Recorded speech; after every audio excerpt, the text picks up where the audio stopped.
Naitwa Dr. Damaki, ni dokta wa kituo changu cha Song'wa Traditional Clinic ambacho kiko Moshi mkoani Kilimanjaro kwa ajili ya kutibu magonjwa mbalimbali ambayo watu wamekuwa wakiteseka na magonjwa haya, na kuna wengine wamekata tamaa juu ya magonjwa, na hata wengine wamefikia hatua sasa wameanza kufikia hatua kuona sasa kwamba kama uponyaji haupo, hasa kwa kuwa wamekuwa wakienda kwenye hizi dawa za kizungu wakitumia, shida inarudi.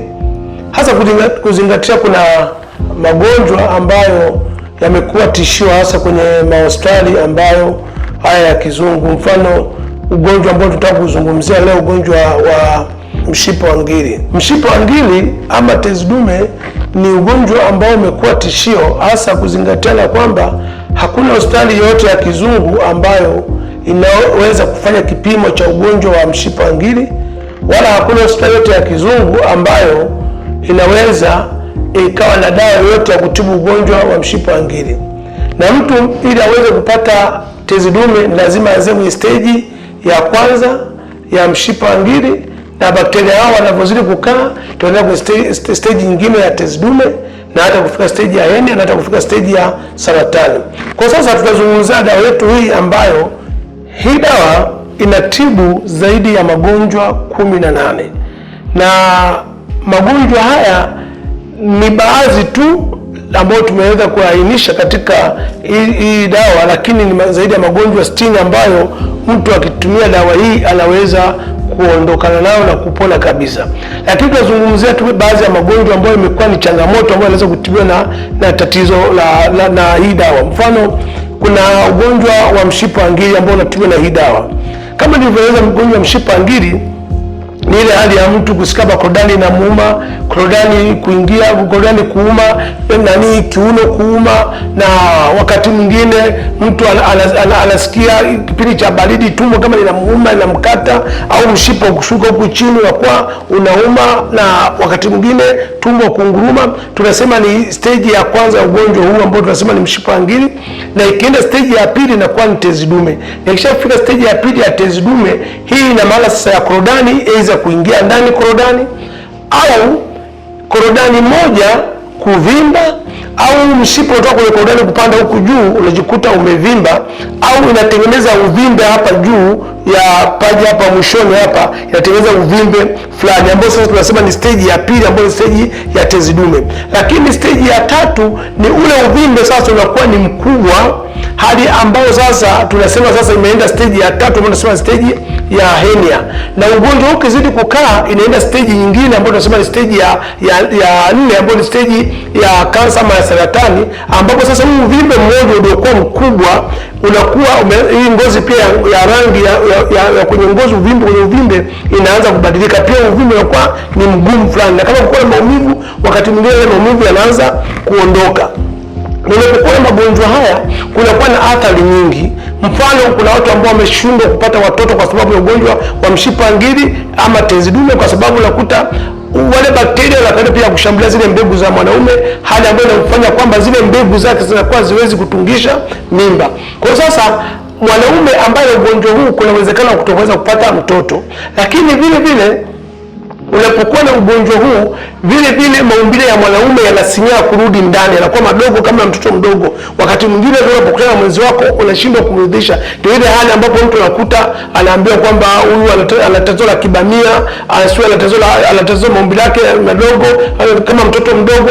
Wakati mwingine pia inakutengenezea hali ya aibu unapokutana na mwenzi wako, na kutengeneza mazingira fulani ya aibu. Na hii ni kwa sababu ya kukaa na tatizo pengine bila kutibia, hizo umezaliwa nalo au umelipata kutokana na lifestyle ya maisha. Kuzaliwa kama mtoto anaweza kuzaliwa ugonjwa wa mshipa wa ngiri, kama baba alikuwa na ugonjwa huu akatokea akampa mimba mwanamke, na mtoto akazaliwa kiume anaweza kalisi ugonjwa huu. Lakini vile vile kuna wale ambao wamepata ugonjwa kutokana na lifestyle ya maisha yao. Nikizungumza lifestyle kwa maana ya kwamba kuna watu ambao ametembana mwenzi wake akiwa kwenye siku zake atapata ugonjwa huu, au kuna mtu ambaye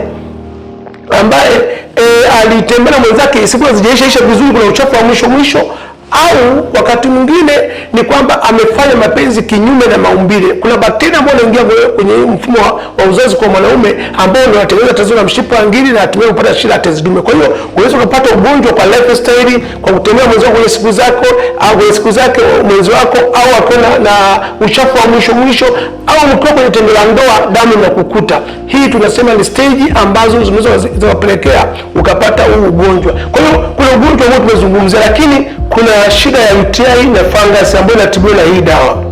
Na UTI na fungus imekuwa ni janga na imekuwa tatizo kwa watu wengi, hasa kutokana na vyanzo vya ugonjwa, lakini kuonekana dawa za upande wa pili kwa maana dawa za kizungu zimeshindwa kuwa suluhisho la tatizo hili, maana zimekuwa zikilaza wale bakteria na baada ya muda wale bakteria wanarudi wanaendelea kushambulia, na watu wamekuwa na mazoea kwamba akiumwa UTI inatulia wiki moja, miezi miwili, tatizo linajirudia. Lakini kumbuka kana bakteria wa UTI mwisho wa siku inatengeneza bakteria wa fungus, mwisho wa siku inatengeneza bakteria wanaingia kwenye mirija ya uzazi na hata kupata tatizo la PID. Na mwisho wa siku tena PID kwa sababu ni ile mirija ya uzazi wa mwanamke kuvimba. Kwa hiyo kisha vimba kwa sababu ya maji kujaa, kwa hiyo inatengeneza infection mle. Ikishatengeneza infection mwisho wa siku unapata tatizo la saratani ya shingo ya kizazi. Kwa hiyo kuna watu ambao wamepata tatizo la UTI mpaka kufika hatua ya saratani ya shingo ya kizazi kwa sababu ya mazoea ya kutibu ugonjwa na kutulia na kujirudia. Kwa hiyo kukaa na ugonjwa UTI na kuchukulia mazoea kwamba utibu baada ya siku 3 urudi, unatibu baada ya mwezi unarudi, ni hatari sana, kwa sababu mwisho wa siku kinapelekea kwenye tatizo la saratani ya shingo ya kizazi. Lakini ugonjwa huu pia unaharibu hormone imbalance kwa mwanamke, hali ambayo inapelekea siku zake kupishana.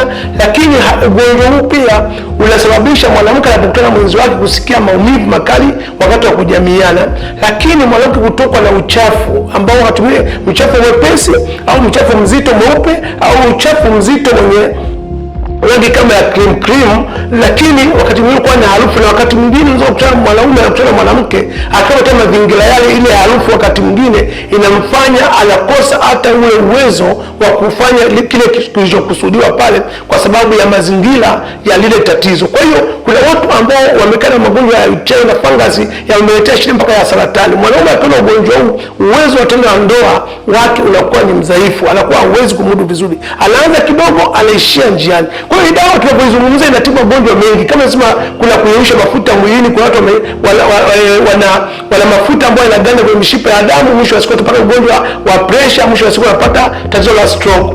Kuna watu ambao wanakuwa wametumia kusafisha damu. Kuna watu ambao wametumia madawa ya kizungu kwa muda mrefu. Sasa dawa hizi huwa zinatengeneza sumu ndani ya mwili. Sasa mwisho wa siku zinazalisha magonjwa makubwa ambayo wakati mwingine unashindwa kuyatibu, lakini kutumia dawa hii inasafisha damu ndani, sumu yote ndani ya mwili. Lakini kama nilivyosema, tatizo la allergy, kuna watu ambao na allergy ambayo inasababisha kama ugonjwa. Dawa hii inaondoa allergy aina yoyote ya mafua, ya kutoka mabalango, kutoka machunusi.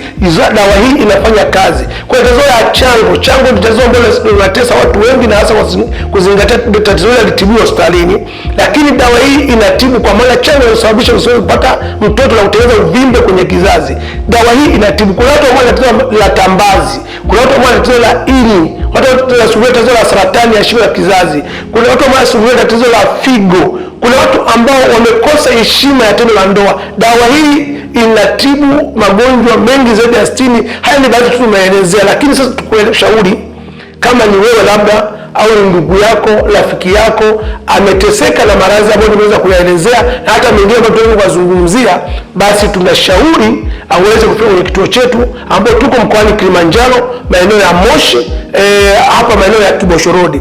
Lakini kwa watu wa Dar es Salaam wana uwezo wa kwenda kwenye kituo chetu, tuko maeneo ya Kimara Mwisho, nyuma ya mahakama ya mwanzo maarufu kwa Ngwaru. Ukifika tu maeneo ya Kimara Mwisho nyuma ya mahakama, ukiuliza kwa Ngwaru, basi utaelekezwa kwenye hospitali yetu. Lakini pia kwa watu ambao kanda ya Ziwa, wanaweza kwenda kwenye kituo chetu pia ambacho kiko Maswa, maeneo ya Mnadani B, maarufu kwa Mama Alphonse. Kwa hiyo kwa watu wa eneo ya kanda kaskazini, ndio zungumza watu wa kanda kaskazini kote huku, wanaweza kuja kwenye kituo chetu kikubwa ambacho kiko hapa Moshi, maeneo ya Kibosho Road, mkoani Kilimanjaro. Lakini kwa watu wa Mwanza na sehemu nyingine kanda ya Ziwa yote, wataenda Maswa, maeneo ya Mnadani B kwa Mama Alphonse. Lakini kwa watu walioko jijini Dar es Salaam na maeneo ya karibu pale, hadi pwani yote ile, basi wataenda jijini Dar es Salaam, maeneo ya Kimara Mwisho, nyuma ya mahakama ya mwanzo maarufu kwa Ngwaru. Lakini unaweza kuchukua simu, namba yangu ya simu, uweze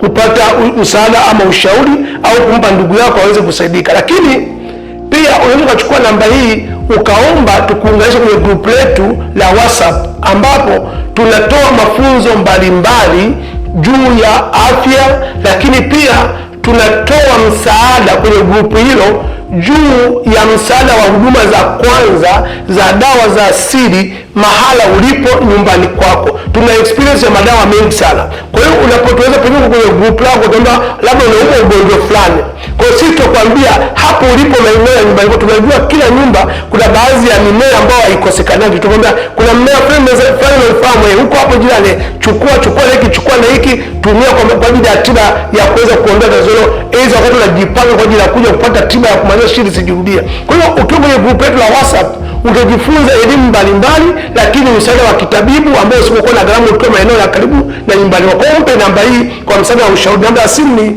0752629252. Nitairudia 0752629252. Lakini pia unaweza kaangalia kwenye screen hapo namba yangu ambayo iko pale, na namba ya WhatsApp ndio hiyo hiyo. Kwa hiyo ukishachukua namba kwenye screen pale hapo ambayo ndio hiyo kwenye WhatsApp, ukaomba kuunganishwa kwenye group letu, tutakuunga, tutakusaidia mahala ulipo. Tupo kwa ajili ya kuokoa maisha ya wanadamu, na Mungu alivyotupa karama ya kusaidia watu, basi pia na wewe utakuwa mmoja tutakaweza kusaidia. Asante sana, nashukuru.